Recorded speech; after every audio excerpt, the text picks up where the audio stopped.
The cue of keeping your shoulder blade down and back at all times needs to just go away, because your shoulder blades need to be able to move on the rib cage, especially when we're taking our hands or our arm overhead. We need that rotation of our shoulder blades when we are going into shoulder flexion.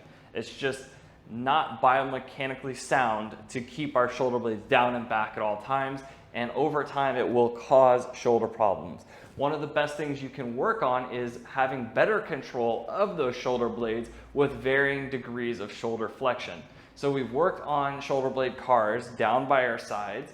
To increase the challenge, we can then start increasing the amount of shoulder flexion that we start training our cars in.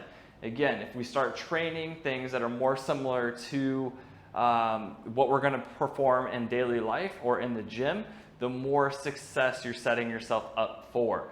So make it hard in your training, life becomes easier, lifting becomes easier.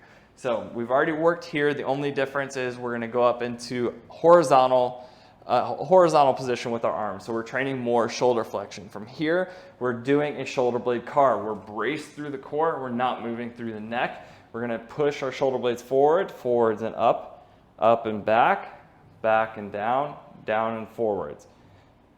Back and down, back and up and forwards, forwards and down. We can make it a little bit harder by going up a little bit more. Shoulder blades up and forwards, down and back and up. We can reverse, back and down and forwards, forwards and up and back. You're going to notice that when you get higher into shoulder flexion, you're going to be more limited in your mobility or your control, and you're more likely to start compensating through the spine.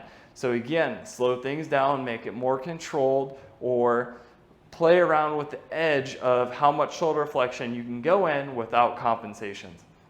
The other thing you'll note when you go through these is that your arms are likely going to start falling down. Try to prevent that and keep them up into as much shoulder flexion as you can throughout. So let's go up a little bit higher into as much shoulder flexion as you can without using your back. The range in the shoulder blades are going to be much more limited.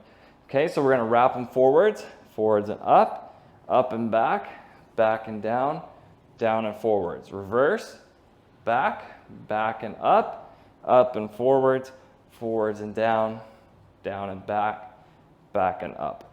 Try not to use those elbows either.